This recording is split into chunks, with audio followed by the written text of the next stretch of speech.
সবাইকে জানাই happy new year, আর বড়োদেরকে প্রণাম আর ছোটোদেরকে ভালোবাসা। আজকের ব্লগটা এখান থেকেই শুরু করছি। আমরা একটু বেরোচ্ছি, কোথায় যাচ্ছি গিয়ে তোমাদেরকে বলছি। এই দেখো আমি রেডি, আর এদিকে মিঠিও রেডি। মিঠি এখানে সেন্ট মাখছে। তা চলো গিয়ে তোমাদের সাথে বাইরে দেখা হচ্ছে।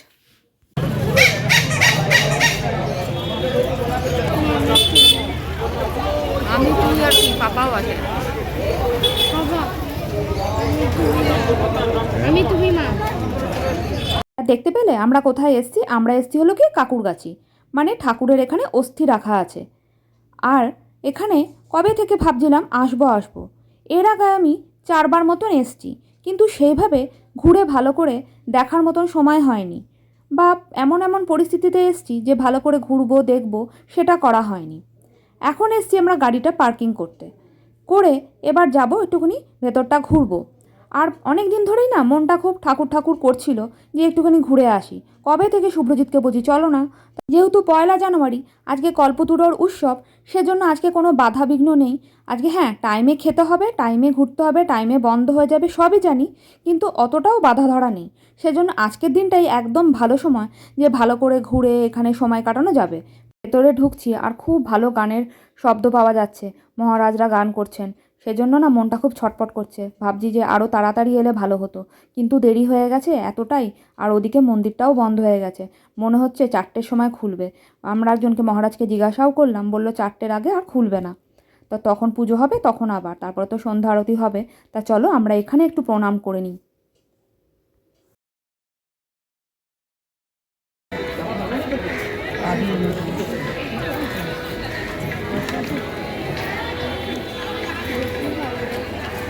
পারবে তারা ঠাকুরকে নিচ্ছে।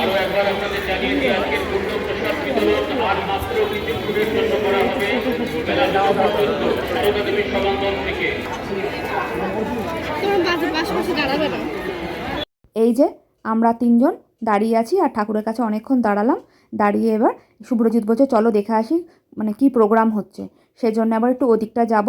আর পেছনেই একখানা পুকুর আছে, তোমাদেরকে ভিডিওটা দিয়েওছি শর্ট ভিডিওতে, দেখে তোমাদের কি ভাল লাগবে। রাজহাঁসগুলো যে কত বড় বড় ঘুরে বেড়ায়, মনটা পুরো ভরে যায়। তা শুভ্রজিৎ আর এখানে দাঁড়িয়ে একদম থাকতে চাইছে না, ও চলে যাচ্ছে প্রোগ্রামের ওখানে। তা চলো আমরাও যাই, দেখি গা।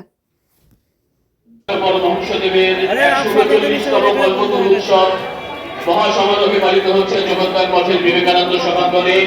সেই উপলক্ষে আমাদের এখনকার অনুষ্ঠান রামায়ণ গান অকাল বোধন পরিবেশন করছেন শ্রী রামেশ্বর গাঙ্গুলি এবং তার সহশিল্পীবৃন্দ, শিল্পীরা।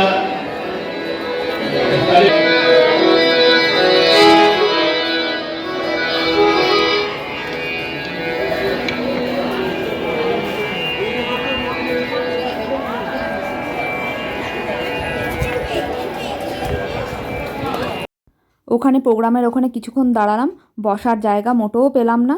সত্যি কথা বলতে বয়স্করা তো অনেক সকাল থেকেই চলে আসে, আর ওনারা যে জায়গা পায় ওনারা একদমই ছাড়তে চান না। এবার ছাড়বেও বা কেন, সত্যি কথা বলতে তারা তো অনেক সকাল থেকে এসছে, তারা তো এখানে একটু শান্তির জন্যই বসে থাকে। কিন্তু জায়গা পেলাম না বলে বিশেষ করে উঠে এলাম। আর খাওয়ার জায়গাটা তো একটুখানি যাব, দেখি সময় আছে এখনও হাতে, মনে হয় পাবো, দেখা যাক কি হয়। আর এই দেখো রাজহাঁসগুলো একটুখানি ক্যাপচার করলাম, এত ভালো লাগছে পুকুরটা, আর এত সুন্দর ওরা ঘুরে বেড়াচ্ছে, আর বেশ বড় বড়। আর দেখছো মানে এত ওয়েদারটা এত সুন্দর, বা ফুলবাগানটা এত সুন্দর, তোমাদের দেখাচ্ছিও চলো, খুব সুন্দর করে সাজানো আছে। আর সত্যি এইসব জায়গায় এলে যে কতটা মনটা শান্তি লাগে কি আর বলবো। তাই চলো আর বেশিক্ষণ সময় নেওয়া যাবে না, কেন শুভ্রজিৎ বলছে ওদিকে খাওয়ার কিন্তু তাড়া দিচ্ছে, মনে হয় 2টোর মধ্যে, অলরেডি 2টো বাজে, মনে হয় না আমরা পাবো বলে। একটু চলো ঘুরে আসি।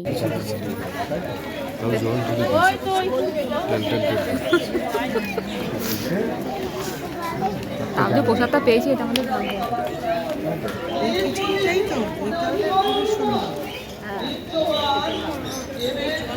তা দেখলে আমরা কিন্তু প্রসাদ পেয়েছি, কিন্তু মানে কি বলবো, এটা কিন্তু হলো ভোগের খিচুড়ি, কিন্তু যে বসে খাওয়া খিচুড়ি সেটা কিন্তু আমরা খেতে পারিনি, কেননা 2টো অলরেডি বেজে গেছিলো।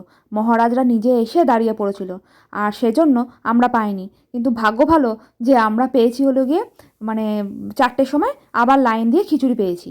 তা খুব ভালো লাগলো খেয়ে। আমার তো সত্যি কথা বলতে খিচুড়ি এমনিই ভালো লাগে, আর ভোগের খিচুড়ি হলো তো আর কোনো কথাই নেই। 3 বাটি নেওয়া হয়েছিল, আমার, শুভ্রজিতের, মিঠির।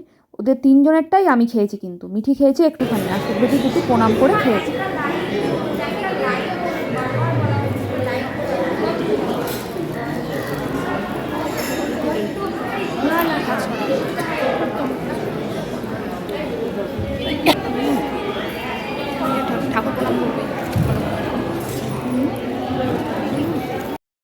তা ঠাকুর দর্শন তোমাদেরকেও করিয়ে দিলাম, আর আমরা খুব ভালো করে দর্শন করতে পেরেছি।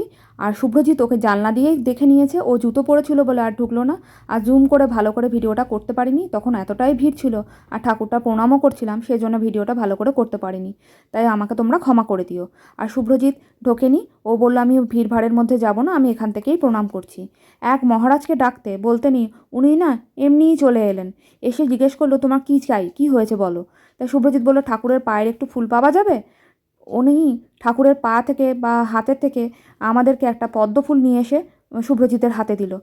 সত্যি কথা বলতে ওখানেই যেন মনে হলো যে আমাদের দিনটা আজকে খুব ভালো কাটলো। তা যাই হোক, এবার বাড়ি চলে যাব।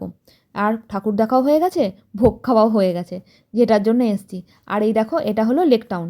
লেক টাউনে মানে বিশাল একটা মেলা হয়েছে, প্রতি বছরই হয়, কিন্তু এবছর দেখছি যেন অনেক বড় হয়েছে মেলাটা। তা যাই হোক, আমরা দাঁড়িয়ে পড়েছি এখানে। একটা ঢেঁকি, দেখলে তো ঢেঁকি রেখেছে, চাল গুঁড়ো করা হচ্ছে। আর এই দেখো, প্রচণ্ড ভিড়ের মধ্যে শুভ্রজিৎ নিজেই বলল যাও ওখান থেকে একটু মিঠিকে দেখিয়ে নিয়ে আসো ঢেঁকিটা। আর এখানে এখন শুভ্রজিৎ দাঁড়িয়ে পড়েছে, এখন খাবে হলো গিয়ে একটু পান। তা দেখতে পাচ্ছ পান খাওয়ার কত নেশা, মুখের মধ্যে পানটা পুড়বে, দেখো দেখলে কেমন পুড়লো পানটা।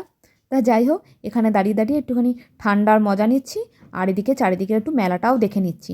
মেলায় তখন সবে সবে দোকানগুলো বসছে। আর বেশি দেরি করব না, আমরা তেমনভাবে মানে সোয়েটার জামা কাপড় পরে আসিনি, সেজন্য তাড়াতাড়ি করে ঘরে ঢুকে যাচ্ছি। মিঠির কিন্তু মোটেও মন চাইছে না ঘরে ঢুকতে। মেলাটা যদি এখন খোলা থাকতো মিঠি কিন্তু ভালো করে ঘুরে নিত। মিঠি কেন, মিঠির মাও ভালো করে ঘুরে নিত। শুভ্রজিতের কিন্তু পানের নেশা নেই, ও কিন্তু ইচ্ছা হয় তাই খায়, কখনো কখনো ইচ্ছা করে মিষ্টি পাতার পান খেতে, তাই খাচ্ছে। আর এখানে দেখো এমন ফুচকা স্টলে ভিড়, এখানে না প্রচুর ফুচকা স্টল বসেছে, প্রচুর ভিড় হয় এখানে, পরপর পরপর অনেক ফুচকা। দাঁড়াও তোমাদের সাথে একটু শেয়ার করি। আর মিঠি বলছে মা একটু দাঁড়িয়ে যাও না, মেলাটা একটু ঘুরে যাই, কিন্তু এখনও অনেক সময় লাগবে, সবে সবে দোকানগুলো খুলছে, সবে এসে দেখছি যে সবাই বসছে, দেখেছো পরপর কতগুলো ফুচকা বসে আছে। আর দেখেছো এখন থেকেই লাইটগুলো জ্বালিয়ে দিয়েছে, এই কদিনই তো জ্বলবে, তারপরে তো আবার সেই অন্ধকার হয়ে যাবে। না, আর বেশি দেরি করব না।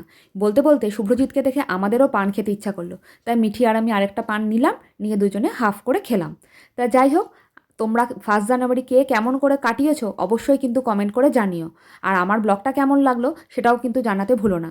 আর ভালো লাগলে একটা like, comment, share and subscribe করতে একদমই ভুলো না। আর ফুল ভিডিওটা ওয়াচ করো। তাহলে এখনকার জন্য এখানেই শেষ করলাম। তোমরা সবাই ভালো থেকো, সুস্থ থেকো, সাবধানে থেকো, আর সকলকে ভালো রেখো। আবার হ্যাপি নিউ ইয়ার।